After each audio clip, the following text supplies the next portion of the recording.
من الشيطان الرجيم بسم الله الرحمن الرحيم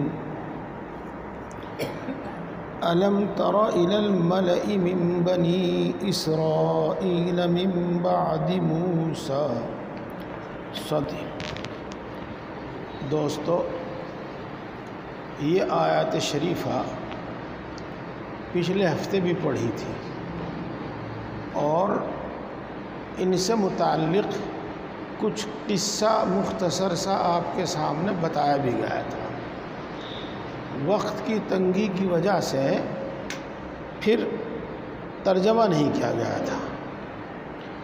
آج انشاءاللہ العزیز میں پہلے یہ قصہ بتاؤں گا مختصر طور پر، پھر آیت شریفہ کا ترجمہ کروں گا بلکہ ایک رکوع کا، اور اس کے بعد جو اس سے نصیحتیں ہمیں ملتی ہیں وہ نصیحتیں انشاءاللہ حتی الامکان آپ کی خدمت میں عرض کروں گا۔ دوستو، واقعہ اس طرح پر ہے کہ موسیٰ علیہ السلام کے زمانے میں بنی اسرائیل فرعون کی اور فرعون کی قوم یعنی قبطیوں کی غلام تھی، اور غلام کا مفہوم آج ہم سمجھ نہیں سکتے۔ بس یوں سمجھ لیجئے گا کہ وہ انسان مثل ایک جانور کے ہوتا تھا کہ اس سے کام تو خوب لیا جاتا تھا، لیکن اس کو صرف جان بچانے کے واسطے کھانا پینا اور پہننا دیا جاتا تھا، باقی اور وہ کتنی ذلت اور کتنی مشقت برداشت کرتا تھا اس کا اندازہ نہیں لگایا جا سکتا۔ آپ میں جو آج سے 60-70 سال پہلے کا یہیں کا ماحول، آزادی سے پہلے کا یہیں کا ماحول اگر دیکھے ہوئے ہوں تو کچھ اندازہ ان کو ہو سکتا ہے۔ آج بھی اگر اندازہ کرنا چاہیں آپ تو بہت سے آدیواسی اور بہت سے ایسے لوگ ہیں جو اپنی زندگی گزار رہے ہیں۔ بہرحال موسیٰ علیہ السلام کی کوششوں سے، اللہ تبارک و تعالیٰ کے فضل سے، اللہ تبارک و تعالیٰ نے بنی اسرائیل کو فرعون اور اس کی قوم سے نجات مرحمت فرمائی۔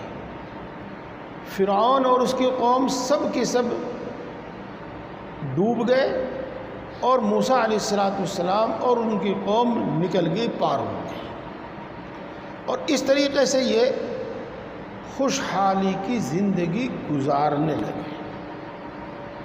لیکن رفتہ رفتہ پھر آدمی کے اندر ایسی بیماریاں پیدا ہو جاتی ہیں کہ وہ بیماریاں اس کو اس کی زندگی میں ذلت اور رسوائی، بھوک اور نامعلوم کن کن دشواریوں سے، کن کن مشکلوں اور پریشانیوں سے دوچار کرتی ہیں۔ بات تو میں کچھ اور کہنا چاہ رہا تھا، لیکن جب دماغ میں بات آ جاتی ہے تو میں پھر اس کو روکتا نہیں۔ یہ موبائل رکھا ہوا ہے، اس میں کچھ گن ہیں اور کچھ فائدے ہیں اس کے۔ جب تک اس کے اندر وہ گن اور فائدے ہیں اس وقت تک یہ موبائل ہے، اور جب وہ نہ رہے تو پھر یہ کچھ بھی نہیں ہے۔ اب اس کی قیمت 20,000 روپے ہے، تو جب اس کے اندر وہ کچھ نہ رہے تو اس کی قیمت 100 روپے بھی نہیں ہے۔ یہ سمجھ لیجئے گا۔ تو انسان کے اندر کچھ گن ہیں، کچھ خوبیاں ہیں، کچھ کمالات ہیں، جب وہ اس کے اندر سے ختم ہوتے ہیں تو ان کے ختم ہونے سے پھر کچھ بیماریاں آ جاتی ہیں۔ مثال کے طور پر ایک صفت ہے انسان کے اندر صبر، جس کو ہم اپنی اردو میں کہہ سکتے ہیں برداشت۔ اس کا مطلب صرف یہی نہیں ہے کہ اگر آدمی کو کھانا نہ ملے تو برداشت کر لے، کپڑا پہننے کو نہ ملے تو برداشت کر لے، یہی مطلب نہیں، بلکہ زندگی میں قدم قدم پر برداشت کرنا پڑتا ہے۔ اگر آدمی کسی کا ماتحت ہے تو برداشت کرنا پڑتا ہے، اور وہ خود کچھ لوگوں پر حاکم ہے تو برداشت کرنا پڑتا ہے۔ اپنے گھر میں اپنے بیوی بچوں کی برداشت کرنی پڑتی ہے، یعنی ہر قدم پر برداشت کرنی پڑتی ہے انسان کو. اسی کا نام صبر اور برداشت ہے، اسی کا نام تحمل ہے. جب انسان کے اندر سے یہ نکل جائے گا تو پھر اس کو کہتے ہیں مشتعل ہونا عربی میں، اور اردو میں کہہ دیں گے بات بات پر بھڑکنا، بات بات پر غصے ہونا، بات بات پر جھگڑنا. چاہے کوئی نوجوان اس کو اپنا کمال سمجھے، کوئی بادشاہ اس کو اپنا کمال سمجھے، کوئی بھی اس کو اپنا کمال سمجھے، اور اس کی جھڑکیوں سے اور اس کے ڈر سے لوگ، اس کے خوف سے لوگ ڈر بھی جائیں، لیکن یہ شخص بیمار ہو چکا ہے. یہ خود اپنا ہی نہیں بلکہ اپنے پاس آس پاس بسنے والے سب انسانوں کے واسطے ایک بیماری بن چکا ہے.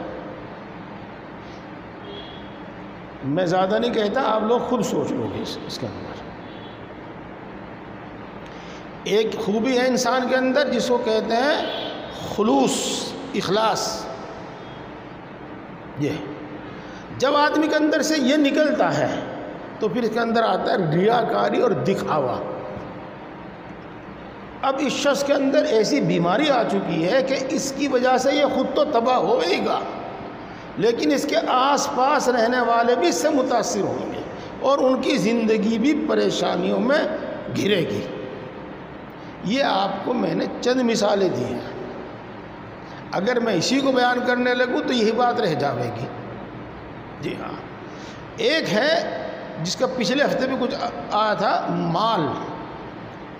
اور آدمی اس کو اپنی ضرورتوں کے لیے استعمال کرے، اپنے فائدے کے واسطے استعمال کرے، دوسروں کے فائدے کے واسطے استعمال کرے. اور ایک دوسری صورت ہے آدمی اس کو عیاشی میں استعمال کرے، آدمی اس کو دکھاوے میں استعمال کرے.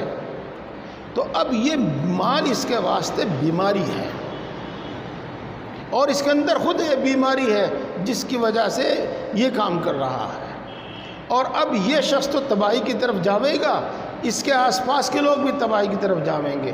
اور جب کسی قوم میں یہ بیماریاں 70-80% لوگوں میں ہو جاویں گی تو پوری قوم بیمار ہو گئی، پوری قوم کمزور ہو گئی. اب سوائے اس کے لیے ذلت کے اور کوئی دوسری چیز نہیں ہے دنیا میں. تاریخ بتاتی ہے، قرآن پاک بتاتے ہیں، حدیث پاک بتاتی ہے. تو اسی طرح کی اچھا یہ سب اچھی باتیں جو ہیں انبیاء کرام علیہ السلام بتلاتے ہیں، قرآن پاک بتلاتا ہے، حدیث پاک بتلاتی ہے، علماء جو انبیاء کے وارث ہیں، سچے وارث ہیں، وہ بتلاتے ہیں. تو جب یہ اچھی چیزیں نکل جاتی ہیں، اسلامی تعلیم آدمی کے اندر سے نکل جاتی ہے، اور تو بیماریاں اس کے اندر سمجھو گھس جاتی ہیں اور ذلت اس کا مقدر بن جاتی ہے. یہ عام قاعدہ ہے ہمیشہ سے، اللہ کی سنت ہے، اللہ کا دستور ہے یہ. تو اسی دستور کے تحت بنی اسرائیل میں بھی ذلت، کمزوری شروع ہوئی، اور اتنے کمزوری کو پہنچے کہ اس زمانے کا ایک بادشاہ تھا، جالوت اس کا نام تھا. تو اس نے ان پر ظلم کرنا شروع کیا. جب چاہتا ان کے گھر ڈھا دیتا، جب چاہتا ان کو ان کی بستیوں سے نکال دیتا، جب چاہتا ان کے گھروں سے نکال دیتا، جب چاہتا ان کے بستیوں پر، زمینوں پر قبضہ کر لیتا، جب چاہتا ان کی اولاد کو پکڑ کے غلام بنا کر لے جاتا، وغیرہ وغیرہ. تو جب یہ اس ذلت سے اور اس کمزوری سے تنگ آ گئے تو اس زمانے میں ایک نبی تھے جن کا نام تھا شموئیل علیہ السلام.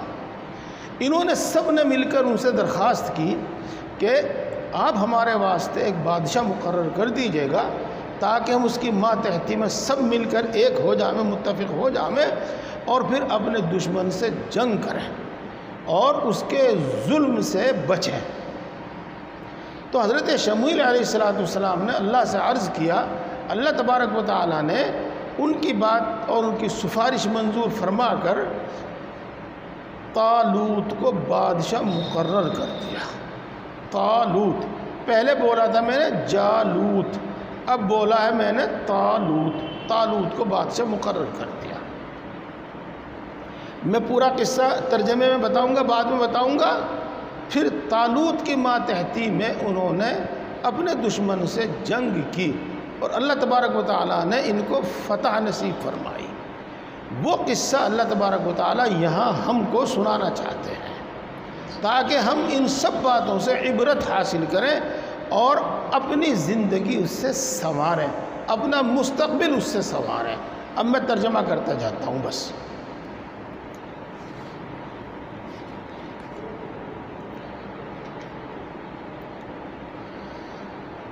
أَلَمْ تَرَ إِلَى الْمَلَإِ مِنْ بَنِي إِسْرَائِيلَ مِنْ بَعْدِ مُوسَى، اے نبی صلی اللہ علیہ وسلم، آپ نے موسیٰ علیہ السلام کے بعد بنی اسرائیل کی ایک جماعت کو دیکھا، یعنی ان کا حال آپ کو معلوم ہے، یہ سوال کیا۔ اب اس سوال کا خود جواب دیتے ہیں۔ اِذْ قَالُوا لِنَبِيٍّ لَهُمْ، جب انہوں نے اپنے نبی سے کہا، ابعث لنا ملکا نقاتل فی سبیل اللہ، ہمارے واسطے ایک بادشاہ مقرر کر دیجئے، اس کی ماتحتی میں ہم اللہ کی رضا کے لیے جنگ کریں گے۔ یہ انہوں نے کہا۔ ان کے نبی نے ان سے کہا، کیا کہا؟ قال هل عسیتم ان کتب علیکم القتال الا تقاتلوا، نبی نے فرمایا ایسا نہ ہو کہ تم پر جنگ فرض کر دی جاوے اور پھر تم جنگ نہ کرو، ایسا نہ ہو جاوے۔ جیسا کہ آپ جانتے ہیں کچھ جوشیلے آدمی جن کو انجام کی خبر نہیں ہوتی، ہاں ذرا بولنا زیادہ جانتے ہیں، وہ نامعلوم کیسی کیسی باتیں کرتے رہتے ہیں، علماء کو اور سچی مخلص قیادت کو کوستے رہتے ہیں، لیکن جب وقت پڑتا ہے تو سب سے پہلے بھاگتے ہوئے وہی دکھائی دیتے ہیں، جب وقت پڑتا ہے تو پھر وہ کہیں نہیں دکھائی دیتے، کہیں نہیں نظر آتے۔ یہ ہے تو نبی نے کہا ایسا نہ ہو کہ تم پر جنگ فرض کر دی جاوے اور پھر تم جنگ نہ کرو۔ قالوا وما لنا الا نقاتل فی سبیل اللہ، انہوں نے کہا کہ ایسا کیسا ہو سکتا ہے کہ ہم اللہ کی رضا کے واسطے جنگ نہ کریں، وقد اخرجنا من دیارنا وابنائنا، حالانکہ ہم کو ہمارے گھروں سے نکال دیا گیا اور ہماری اولاد سے ہم کو جدا کر دیا گیا۔ گھروں سے نکالنے کا مطلب آپ سمجھ رہے ہیں، اور اولاد سے جدا کرنے کا مطلب یہ ہے کہ ان کی اولاد کو غلام بنا بنا کر لے جاتے۔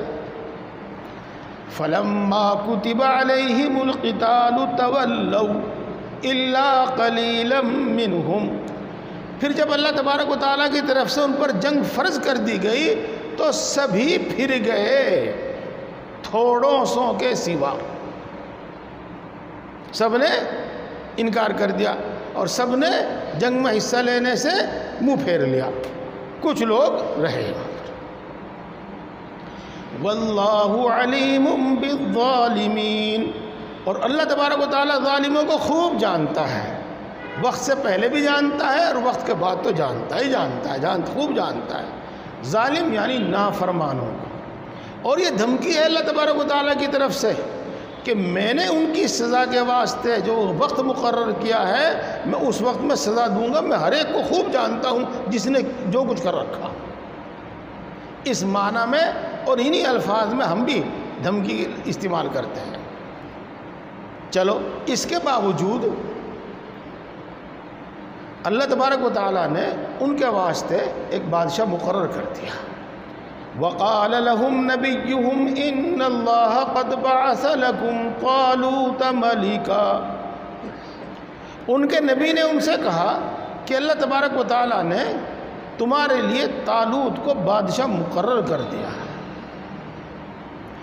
قالوا انا يكون له الملك علينا، انہوں نے کہا کہ وہ ہم پر بادشاہ کیسے ہو سکتا ہے؟ وَنَحْنُ أَحَقُّ بِالْمُلْكِ مِنْهُ، حالانکہ ہم بادشاہت کے اس سے زیادہ حقدار ہیں۔ وَلَمْ يُؤْتَ سَعَةً مِّنَ الْمَالِ، حالانکہ اس کو کچھ مالی خوشحالی بھی حاصل نہیں ہے۔ یوں تو آپ خود سمجھ ہی رہے ہیں۔ انہوں نے پہلے ایک بات کہی تھی، کیا کہی تھی؟ کہ آپ ہمارے لیے بادشاہ مقرر کیجئے، ہم جنگ کریں گے اپنے دشمن سے۔ جب اللہ نے ایسا کیا تو پھر گئے، کچھ ہی تھوڑے سے اپنی بات پر جمے رہے۔ پھر جب اللہ تبارک و تعالیٰ نے بادشاہ مقرر کر دیا تو بادشاہ مقرر کیا اللہ نے، لیکن انہوں نے تسلیم نہیں کیا۔ انہوں نے کہا کہ نہ، یہ تو بادشاہ ہونے کے قابل ہے ہی نہیں۔ ہاں، اول تو ہم خاندانی آدمی ہیں، اور دوسری بات یہ ہے کہ ہم مالدار بھی ہیں، اس کے پاس تو کچھ بھی نہیں ہے۔ یہ اب دیکھو، یہ تو انہوں نے کہہ دیا، اب اللہ کا جواب سنو اور دھیان سے سنو، دھیان سے سنو۔ قال ان اللہ اصطفاہ علیکم، نبی نے کہا کہ بے شک اللہ تبارک و تعالی نے اس کو تم میں سے منتخب کر لیا، بادشاہت کے واسطے مقرر کر دیا۔ اب تمہارے لیے ماننا ہی ضروری ہے، چاہے اس میں کوئی قابلیت ہے یا قابلیت نہیں ہے، وہ حقدار ہے یہ حقدار نہیں ہے، اللہ نے اس کو منتخب کر دیا ہے، بس وہ بادشاہ ہے۔ یہ ہوئی بات۔ اب دیکھو میرے دوستو، بات تو یہ ہے کہ ایک ایک جملے پہ ایک ایک گھنٹہ بولا جاوے۔ جب اللہ تبارک و تعالی کسی کو چھانٹ لیتا ہے، منتخب کر لیتا ہے، تو پھر اس کو اس کی صلاحیتیں اور قابلیتیں بھی دے دیتا ہے۔ آئی بس؟ اور انسان کو اگر اس کی محنتوں سے کچھ ملتا بھی ہے تو وہ بھی جب ہی ملتا ہے جب اللہ تبارک و تعالیٰ فیصلہ کر چکا ہوتا ہے، ورنہ کبھی مل نہیں سکتا۔ جتنے اسباب انسان کو چاہیے سب اسباب جمع ہو نہیں سکتے۔ یہ ہے، جب اللہ تبارک و تعالیٰ چاہتا ہے تبھی سارے اسباب بھی جمع ہو جاتے ہیں اور ہر چیز اپنی جگہ پر فٹ بھی ہو جاتی ہے۔ ایک بات، اور دوسری بات، وَزَادَهُ بَسْطَةً فِي الْعِلْمِ وَالْجِسْمِ، اللہ تبارک و تعالیٰ نے اس کو یوں ہی منتخب نہیں کر لیا، بلکہ اللہ تبارک و تعالیٰ نے بھی کسی وجہ سے اس کو منتخب کیا ہے، اور وہ یہ ہے کہ وہ علم میں تم سب سے زیادہ ہے، اور وجہ اس کی یہ ہے کہ وہ جسم و جسامت میں تم سے سب سے اچھا پٹھا جوان ہے۔ یہ بات روک کے کہتا ہوں میرے دوستو، ہاں، ہماری قوم امت مسلمہ کہاں کھڑی ہے اس کی ہمیں فکر نہیں، ہمیں فکر اس کی ہے کہ اس کا رخ کدھر ہے، وہ چل کدھر رہی ہے۔ اگر وہ منزل کی طرف صحیح چل رہی ہے تو کوئی فکر کی بات نہیں، 2 دن آگے پیچھے منزل پر پہنچ جائیں گے، اور اگر وہ الٹی سمت میں چل رہی ہے، ادھر ادھر چل رہے ہیں، تو کبھی نہیں منزل پر پہنچ سکیں گے۔ تو فکر اس بات کی ہے کہ ہم سیدھی راہ پہ نہیں ہیں۔ دیکھو، اللہ تبارک و تعالیٰ نے قرآن پاک میں آدم علیہ السلام کا قصہ بیان کیا، اور اللہ تبارک و تعالیٰ نے آدم کو وہ علم دیا جو فرشتوں کو بھی نہیں تھا، اور جب آدم امتحان میں پاس ہو گئے، علم میں امتحان میں پاس ہو گئے، تو فرشتوں کو کہا کہ آدم کو سجدہ کرو، علم کی فضیلت بیان کرنے کے واسطے۔ اور یہاں اللہ تبارک و تعالیٰ نے کیا فرمایا کہ ہم نے اس کو علم عطا کیا تھا۔ معلوم یہ ہوتا ہے کہ حکومت، بادشاہت وہ علم کے بعد ملتی ہے، اور اگر ہم صرف گھاس کھودنے میں لگے رہیں اور پیٹ پالنے میں لگے رہیں، بس اس سے زیادہ کی ہمیں فکر ہی نہ ہو، تو ہمیشہ یہی کام کرتے رہیں گے۔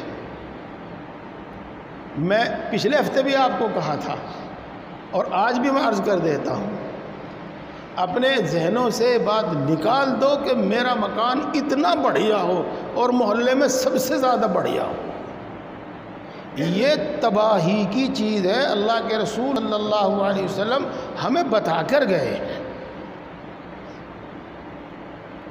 اور مارکیٹ میں جو بھی عیش اور آرام کا سامان ہے، ہر چیز آپ کے گھر میں ہو، ہر چیز آپ اس کو خریدیں، یہ مزاج چھوڑ دو۔ اس کے دو نقصان ہیں، ایک تو آپ کی ساری کمائی اس میں خرچ ہوتی چلی جائے گی، دوسرے آپ جو ہیں عیش و آرام کے عادی ہو جائیں گے، اور تیسرے یہ ہے کہ آپ اسی چیزوں کو حاصل کرنے کے چکر میں اور جو چیزیں ضروری ہیں ان سے غافل ہو جائیں گے۔ یہ ہم دیکھتے ہیں چھوٹے چھوٹے بچوں کو نئی نئی موٹر سائیکل لیے پھریں، زیادہ 15 سال کا 12 سال کا ہوگا، پان کھا رکھا، وہ موٹر سائیکل چلا رہا، اور چلا بھی رہا بے ڈھنگ کے طریقے پر، کبھی ادھر کبھی ادھر، اور چلا بھی رہا اتنی تیز، آخر ان کے ماں باپ کہاں چلے گئے؟ اس کے ماں باپ نے اس کو 80,000 روپے کی 1,00,000 روپے کی کم بیش کی موٹر سائیکل تو دے دی، لیکن اس کو بستہ خرید کر کیوں نہیں دیا؟ اس کو قلم اور کاپی کاغذ کیوں نہیں دیا؟ اس کے پاس اسکول میں بھیجنے، اسکول کی بات کر لوں میں، اسکول کے پاس بھیجنے کی فیس کیوں نہیں ہے اس کے پاس، جبکہ وہ صبح سے شام تک 200 روپے کا پیٹرول خرچ کر دیتا ہے؟ لیکن جب عقل ماری جاتی ہے تو ایسی چیزوں میں ہمیں مزہ آتا ہے۔ جی ہاں، تو ان کو علم میں عطا کیا ہے اور جسامت میں عطا کیا ہے۔ جی ہاں، آج ہم عیش و آرام کی بنا پر بیماریوں میں خود مبتلا اور آرام طلب اتنے ہو گئے کہ ہم صاف ستھرا کھانا بھی نہیں کھا سکتے۔ ہلدی تو بازار سے لاویں گے، کون پیس سے ہے، اب کھا لو، اس میں جو ملا میں ہے، کیا ملا میں، مطلب چلو اس میں نہیں ملاتے ہوں گے تو دھنیے میں کہیں گوبر ملا دے، کہیں کچھ ملا دے، پیرے مزے لے گے، فکر ہی نہیں ہے اس بات کی۔ تو میرے دوستو، یہ ہے وہ عیش و آرام۔ دیکھو بات تو دوسری چل رہی ہے، میں آپ کو ایک قصہ سناتا ہوں، اور صحیح معنی میں رلا دینے والا قصہ ہے۔ حضرت فاطمہ رضی اللہ تعالی عنہ کو دیکھا حضرت علی رضی اللہ تعالی عنہ نے کہ سارے دن لگی رہتی ہے، تو انہوں نے کہا کہ دوسرے صحابہ کے پاس بھی غلام ہیں، باندیاں ہیں، ہمارے پاس نہ کوئی غلام ہے نہ باندی ہے، اور تمہارے ابا کے پاس یعنی رسول اللہ صلی اللہ علیہ وسلم کے پاس کچھ غلام باندیاں آئی ہیں، تو تم ایک غلام ایک باندی ان سے مانگ لاؤ، باہر کے کام غلام کر لیا کرے گا، اندر کے کام باندی کر لیا کرے گا۔ یہ ہے۔ تو حضرت علی رضی اللہ تعالیٰ عنہ کے کہنے سے شرماتی شرماتی حضرت فاطمہ رضی اللہ تعالیٰ عنہ چلی تو گئی گھر پہ، لیکن واپس آ گئی، ملاقات کر کے واپس آ گئی، کچھ کہا نہیں۔ حضور صلی اللہ علیہ وسلم سمجھ گئے کہ فاطمہ کسی کام سے آئی تھی لیکن کچھ کہا نہیں، تو وہ دوسرے دن خود حضرت فاطمہ رضی اللہ تعالیٰ عنہ کے گھر گئے اور فرمایا کہ فاطمہ تم کسی کام سے گئی تھی لیکن تم نے کچھ کہا نہیں۔ تو رسول اللہ صلی اللہ علیہ وسلم کے فرما دینے کے بعد حضرت فاطمہ رضی اللہ تعالیٰ عنہ نے پھر بات بتا دی کہ علی نے ایسے ایسے کہا تھا، تو میں چاہتی تھی کہ آپ کے پاس کچھ غلام آئے ہیں، باندیاں آئی ہیں، اور آپ مومنین کو تقسیم کرتے رہتے ہیں، تو کوئی غلام باندی ہمیں بھی دے دے۔ یہ تو دیکھو میرے دوستو، آپ یوں سوچو، اپنے اولاد سے زیادہ پیارا کیا ہوتا ہے؟ کچھ نہیں، اور اولاد میں بھی بیٹی سے زیادہ پیارا کیا ہوتا ہے؟ بیٹی کے لیے تو آدمی اپنا دل بھی نکال کے رکھ دیتا ہے، لیکن رسول اللہ صلی اللہ علیہ وسلم نے ارشاد فرمایا، اے فاطمہ، میں تمہیں غلام اور باندی سے زیادہ بہتر چیز نہ عطا کر دوں؟ ہاں اللہ کے رسول، بہت اچھی بات عطا کر دی۔ فرمایا جب سویا کرو تو سونے سے پہلے یعنی بستر پر پہنچنے کے بعد 33 مرتبہ سبحان اللہ، 33 مرتبہ الحمدللہ اور 34 مرتبہ اللہ اکبر پڑھ لیا گیا۔ یہ ہے تو میرے دوستو، یہ عیش و عشرت کی زندگی اچھی نہیں۔ آپ تاریخ اٹھا کے دیکھیے گا، جن کی چھتیں سونے چاندی کی تھی، ہم نے پڑھا ہے تاریخ میں جی، پھر ان کی بیٹیوں نے دوسروں کے یہاں روٹیاں پکائی ہیں، دوسروں کے گھر پہ غلام و باندی بن کر رہے ہیں۔ جی ہاں، یہ عیش و عشرت وہاں پہنچا دیتی ہے۔ آپ اپنے مغلوں کی تاریخ پڑھ لیجئے گا یہاں پر جی۔ خیر بہرحال تو علم وہ دنیا کے اندر عزت اور غلبہ دیتا ہے، جسمانی صحت، اور اسی کے ساتھ دماغی صحت بھی جڑی ہوئی ہے اسی کے ساتھ۔ ہاں، اس سے آدمی ہر وقت صحیح فیصلے لیتا ہے، جو کام کرنا چاہتا ہے وہ کر گزرتا ہے۔ چلو خیر، ایک اگلی بات بھی دھیان سے سنو، آپ ماشاءاللہ بہت دھیان سے سن رہے۔ واللہ یؤتی ملکہ من یشاء، اور ملک اللہ کا ہے اور وہ جس کو چاہتا ہے دے دیتا ہے، جس کو چاہتا ہے دے دیتا ہے۔ کچھ بات آتی ہے پھر میں سے رکا نہیں جاتا۔ میرے دوستو، ایسے موقع پر ہمارے مسلمان بھائی کہتے ہیں جی ٹھیک، ملک اللہ کا، جس کو چاہے وہ دے دے، لیکن کافروں کے مقابلے میں تو ہم اچھے ہی ہیں، چاہے جتنے گناہ گار ہیں، لیکن کافروں کے مقابلے میں تو ہم اچھے ہی ہیں، تو حکومت ہمیں ملنی چاہیے ہے۔ یہ ہے تو اب نا میرے دوستو، اس کا بھی جواب بہت لمبا ہے، لیکن میں آپ سے ایک بات بتاؤں، بس ایک ہی اسی سے سب سمجھ لیو سارے۔ میدان حشر میں حساب ہم سے نہیں ہوگا، ان سے بھی ہوگا،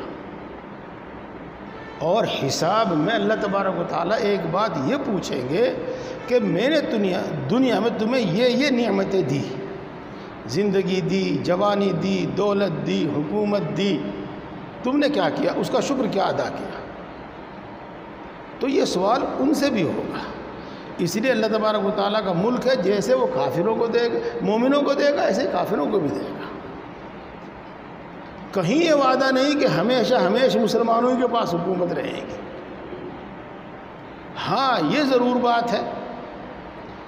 بات ہے کہ جب مسلمان اللہ کی تعلیمات پر، اللہ کے حکموں پر جمے رہیں گے تو خود ان کے اندر اتنی صلاحیت اور قابلیت ہوگی کہ کوئی ان کے سامنے ٹھہر ہی نہیں سکتا، کوئی ان کے سامنے حکومت کر ہی نہیں سکتا۔ ہم نے دین کو اور علم دین کو پڑھا نہیں، جانا نہیں، صرف نماز اور تسبیح تک ہم محدود ہیں، قرآن پاک کی تلاوت تک ہم محدود ہیں۔ ہر چیز کی تعلیم موجود ہے قرآن پاک میں اور حدیث پاک میں۔ جی واللہ واسع علیم، اور اللہ تبارک و تعالیٰ بڑی وسعت والا ہے اور علم والا ہے، وہ خوب جانتا ہے کس کو کیا دینا اور کس سے کیا لینا۔ وقال لهم نبيهم ان آیۃ ملکہ ان یأتیکم التابوت فیہ سکینۃ من ربکم۔ اس کا ترجمہ کرنے سے پہلے تھوڑی سی بات بتاؤں۔ حضرت موسیٰ علیہ السلام اور حضرت ہارون علیہ السلام کے کچھ تبرکات تھے بنی اسرائیل میں، ان میں سے ان کے کپڑے تھے حضرت موسیٰ حضرت ہارون کے، اور تورات اللہ تبارک و تعالیٰ نے حضرت موسیٰ علیہ السلام کو لکھی ہوئی تختیوں میں عطا فرمائی تھی، وہ تختیوں میں لکھی ہوئی عطا فرمائی تھی۔ تو وہ تختیاں کچھ گم ہو گئی، کچھ ٹوٹ گئی، لیکن اس میں کا کچھ حصہ بھی تھا، وہ سب چیزیں ایک صندوق میں تھی، اور بنی اسرائیل اس کو اپنے پاس رکھتے تھے تو اس کی برکت ہوتی تھی ان میں، اور اس کی برکت سے ان کو جنگ میں فتح بھی ملتی تھی۔ ایک موقع پر جب اللہ تبارک و تعالیٰ نے چاہا ان کے اعمال کی سزا دینی چاہیے تو ان کا دشمن وہ تابوت و صندوق ہی لے کے چلا گیا، وہ صندوق ہی لے کے چلا گیا۔ اب ان کے اندر جو برکت کی چیز تھی، سکون اطمینان کی چیز تھی، وہ بھی نہیں رہی، لہذا ان کی آفتیں اور بڑھ گئی۔ یہ تو اللہ تبارک و تعالیٰ نے فرمایا کہ طالوت کے بادشاہ ہونے کی نشانی یہ ہے کہ وہ صندوق جس میں موسیٰ علیہ السلام اور ہارون علیہ السلام کے تبرکات موجود ہیں، فرشتے تم تک خود بخود پہنچا کر جائیں گے، جہاں بھی ہے وہ جیسے بھی ہے اس کو تم تک پہنچا کے جائیں گے۔ یہ اللہ تبارک و تعالیٰ نے ان کو فرمایا۔ پھر ایسا ہی ہوا۔ اور یہ بھی ایک بات یاد رکھیے، میں اسے یہیں رکوع پہ چھوڑ دوں گا، شاید وقت زیادہ ہو گیا تو کیا وقت ہو گیا؟ اچھا جی، اللہ تبارک و تعالیٰ ہر چیز پر قادر ہے،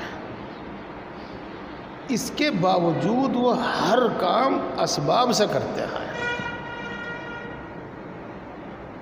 ہوا یہ کہ جس دشمن کے پاس وہ صندوق تھا تو وہ ہے تو برکت والا اور برکت کی چیز اس میں موجود ہے، لیکن ہوا ایسا کہ جہاں بھی وہ صندوق رکھتے وہیں بیماریاں آ جاتی، جہاں بھی وہ صندوق رکھتے وہیں بیماریاں آ جاتی اور دوسری پریشانیاں آ جاتی۔ جب انہوں نے 2-4 مرتبہ اس کا تجربہ کر لیا تو انہوں نے سوچا کہ بھائی اس آفت کو ہی ٹالو اپنے پاس سے۔ چنانچہ انہوں نے ایسا کیا کہ ایک بیل گاڑی میں وہ صندوق رکھے اور رستے پہ لگا کے بیل گاڑی اور انہوں نے چھوڑ دیا، جہاں چاہو چلے جاؤ۔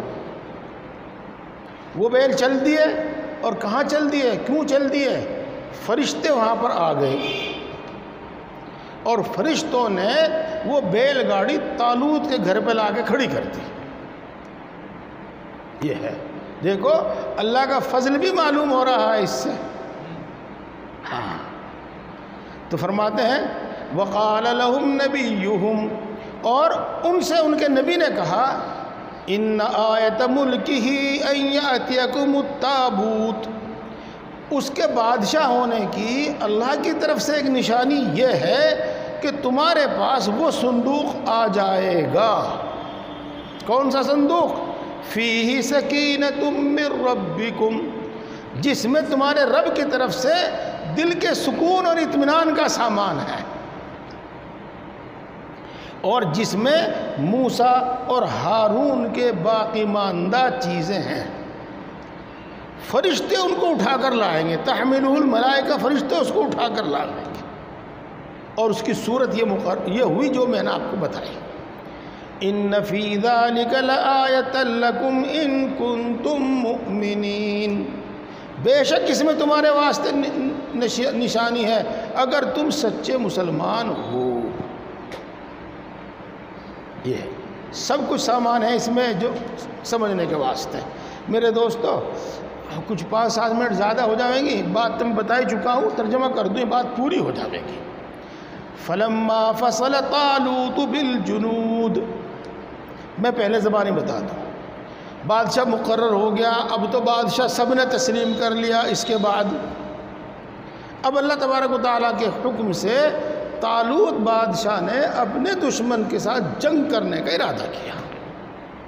ارادہ نہیں کیا بلکہ جنگ کی تیاری پوری کر لی۔ دشمن سے جنگ کرنے کے واسطے ان سب کو ایک نہر سے پار ہونا تھا۔ یہ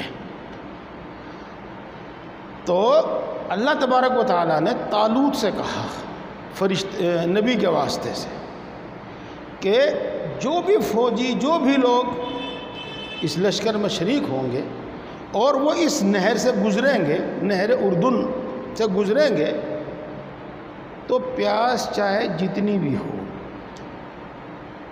اور پانی جتنا بھی ٹھنڈا اور صاف ہو، تمہیں پینا نہیں ہے اور نہر سے پار ہونا ہے، پانی نہیں پینا ہے۔ اول تو پینا ہی پینا نہیں، اور اگر برداشت ہی نہ ہو سکے تو ہاتھ میں 1-2 چلو لے کے حلق تر کر لینا، بس اس سے زیادہ نہیں، یعنی پیٹ بھر کے، من بھر کے پینے کی اجازت نہیں ہے۔ یہ ان کا ایک امتحان ہوا۔ گرمی میں تو پیاس ہوتی ہی ہے، اور جب سفر ہو، چاہے وہ پیدل کا ہو، چاہے وہ گھوڑے کا ہو، چاہے وہ ہو، اس میں تو اور پیاس ہوتی ہے۔ لیکن یہ آزمائش تھی، اب یہ آزمائش ہوئی ان کی۔ فلما فصل طالوت بالجنود، پھر وہ بادشاہ طالوت جس کو اللہ تعالیٰ نے مقرر کیا تھا اپنے لشکر لے کر جب چلا، قال ان اللہ مبتلیکم بنہر، تو طالوت نے کہا بے شک اللہ تبارک و تعالیٰ نہر سے تمہارا امتحان لے گا۔ فمن شرب منہ فلیس منی، تو جو شخص نہر میں سے پانی پی لے گا وہ ہم میں سے نہیں، یعنی ہم میں وہ نہیں گنا جائے گا۔ ومن لم یطعمہ فإنہ منی، اور جو اس میں سے چکھے بھی نہ پانی وہ ہم میں شمار ہوگا۔ الا من اغترف غرفۃ بیدہ، مگر وہ شخص جس نے اپنے ہاتھ سے ایک آدھ چلو پی لیا تو اس کی اجازت ہے، چلو۔ فشربوا منہ الا قلیلا منہم، تو انہوں نے اس میں سے پانی پیا اور چھک کے پیا، تھوڑے سے لوگوں کے سوا۔ امتحان میں ہر جگہ فیل۔ دوستو کچھ بات ہے جس کے بتائے بغیر آگے نہیں چلا جاتا۔ ہم اللہ تبارک و تعالیٰ کی اطاعت میں اتنے پکے ہو جائیں، اتنے عادی ہو جائیں کہ عام حالت میں تو چھوڑنے کا کوئی سوال ہی نہیں، ہنگامی حالت میں بھی نہ چھوڑیں، بلکہ جب ہمارا امتحان لیا جاوے جب بھی ہم اس میں ثابت قدم رہیں۔ اس واقعے سے تو آپ کو معلوم ہو ہی رہا ہے، ایک قصہ 9ویں پارے میں 7ویں پارے میں آئے گا۔ صحابہ کرام کی جو آپ اتنی کامیابیاں سنتے ہیں ان کے اعمال بھی تو دیکھیے۔ ایک مرتبہ صحابہ کرام احرام میں تھے اور سفر میں تھے، اور آپ جانتے ہیں کہ سفر میں کھانے پینے کی کمی ہو جاتی ہے، توشے کی کمی ہو جاتی ہے، اور وہ لوگ تو شکار کے بڑے عادی تھے۔ تو اللہ تبارک و تعالیٰ نے یوں کہا کہ دیکھو ہم تمہارا امتحان کریں گے، بتا رہے پہلے ہی کہ جہاں تم پڑاؤ ڈالو گے وہاں ہر طرف شکاری پرندے اور شکاری جانور تمہارے قریب آ جائیں گے۔ شکار کو جنگل میں جا کر تلاش کرنے کی ضرورت نہیں ہوگی، تمہارے خیموں کے پاس، تمہاری ڈیروں کے پاس خود آ جائیں گے، لیکن تمہیں شکار نہیں کرنا۔ الحمدللہ ثم الحمدللہ صحابہ کرام ثابت قدم رہے اور کسی نے شکار نہیں کیا۔ تو یہ ثابت قدم نہیں رہے۔ فلما جاوزہ ہوا والذین آمنوا معہ، پھر جب طالوت اور جو لوگ ان کے ساتھ تھے ایمان والے وہ جب نہر سے پار ہو گئے، قالوا لا طاقت لنا اليوم بجالوت وجنودہ، تو وہ لوگ جنہوں نے پانی پی لیا تھا انہوں نے یہ کہا کہ آج ہم میں جالوت اور اس کے لشکر سے مقابلہ کرنے کی بالکل سکت نہیں ہے، ہم ان سے لڑ نہیں سکتے۔ یہ اللہ کی نافرمانی کا اثر آیا، بزدلی دل میں پیدا ہو گئی، کم ہمتی پیدا ہو گئی۔ ممکن ہے دل اتنا کمزور ہو گیا ہو کہ ساتھ ہی نہیں دے رہا ہو۔ تو جب طالوت اور وہ لوگ جو ایمان والے ان کے ساتھ تھے اس نہر سے پار ہو گئے، تو انہوں نے یوں کہا کہ آج جالوت اور اس کے لشکر سے لڑنے کی ہمارے میں کوئی سکت نہیں ہے۔ قال الذین یظنون انہم ملاقو اللہ، دھیان سے سنو، وہ لوگ جو اللہ تبارک و تعالیٰ سے ملاقات کا یقین رکھتے ہیں، اللہ کے سامنے حاضر ہونے، حساب دینے کا یقین رکھتے ہیں، انہوں نے کیا کہا؟ کن کو کہا؟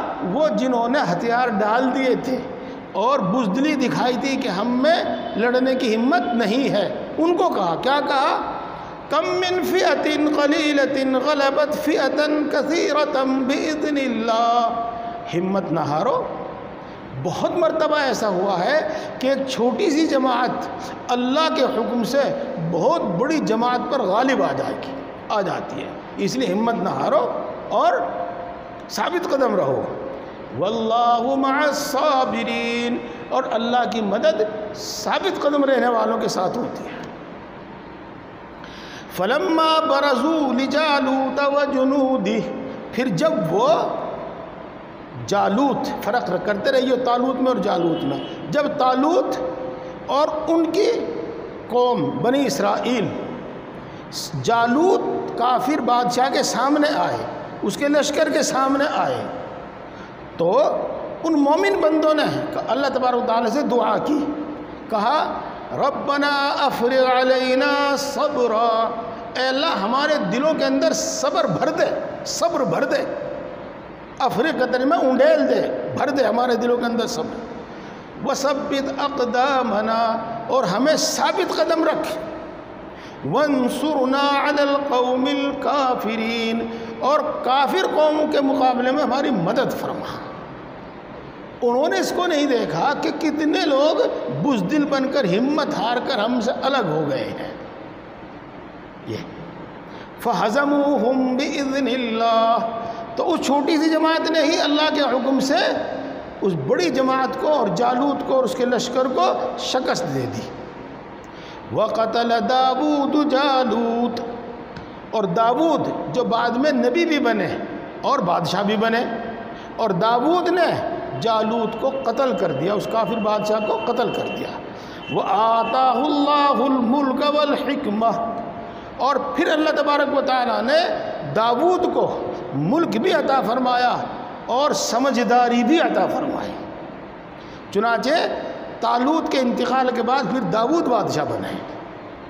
یہ وَعَلَّمَهُ مِمَّا يَشَاءُ، اب دیکھو سنو، اس کا ترجمہ میں بہت آسان کروں گا، اور اللہ تبارک و تعالیٰ نے ان کو سکھایا جو جو چاہا، جس جس چیز کی ضرورت تھی وہ سب ان کو سکھایا۔ دوستو اللہ کو راضی کرو، اللہ کی اطاعت فرما برداری میں لگو اور اس سے مانگو، سارے سامان وہ مہیا کرے گا، تم تو صرف اس کی اطاعت کرتے رہو اور اصولوں پر قائم رہو۔ اچھا یہاں تک بات ہو گئی، اب اگلی ایک بات سن لو، تو سارا محفوظ رکھنا، لیکن آج کے زمانے کی حالات کی روشنی میں اب یہ بات سن لو جو آگے اللہ فرما رہے ہیں اور جو آگے اللہ تبارک و تعالیٰ کا دستور ہے۔ کیا؟ یہ زمین اللہ کی ہے اور یہ ملک اللہ کا ہے، بادشاہ کوئی بھی ہو اللہ کا ہے، اور اللہ اپنے بندوں پر ظلم کو برداشت نہیں کرتا۔ اللہ تبارک و تعالیٰ اپنے بندوں پر ظلم برداشت نہیں کرتا، اور جب کوئی خود سر پھرا حدود کو تجاوز کر دیتا ہے، حد سے آگے بڑھ جاتا ہے، تو اللہ تبارک و تعالیٰ کوئی نہ کوئی سامان کرتا ہے، پھر بڑی سے بڑی طاقت، بڑی سے بڑی فوج اور بڑی سے بڑا سامان کوئی کام نہیں آتا۔ جی وَلَوْلَا دَفْعُ اللَّهِ النَّاسَ بَعْضَهُمْ بِبَعْضٍ، اگر اللہ تبارک و تعالیٰ بعض انسانوں کے ذریعے بعض انسانوں کو نہ ہٹاوے، ظالموں کو نہ ہٹاوے، لَفَسَدَتِ الْأَرْضِ، تو زمین کے اندر فساد برپا ہو جاوے، زمین خراب ہو جاوے۔ وَلَكِنَّ اللَّهَ ذُو فَضْلٍ عَلَى الْعَالَمِينَ، لیکن اللہ تبارک و تعالیٰ دنیا والوں پر، دنیا جہان والوں پر بڑے فضل والا ہے کہ وہ کافر ہی صحیح، لیکن جب ان پر ظلم کیا جاتا ہے تو اللہ تبارک و تعالیٰ ان ظالموں سے نجات دلانے کے واسطے کوئی نہ کوئی اور ان سے بڑا ظالم ان ظالموں پر مسلط کر دیتا ہے۔ یہ ہے، تو اس میں کچھ سمجھانے کی ضرورت نہیں، صبر سے کام لیجیے، اپنے اندر جھانکیے، اپنی کمیاں دور کیجیے اور اللہ تبارک و تعالیٰ سے دعا کیجیے۔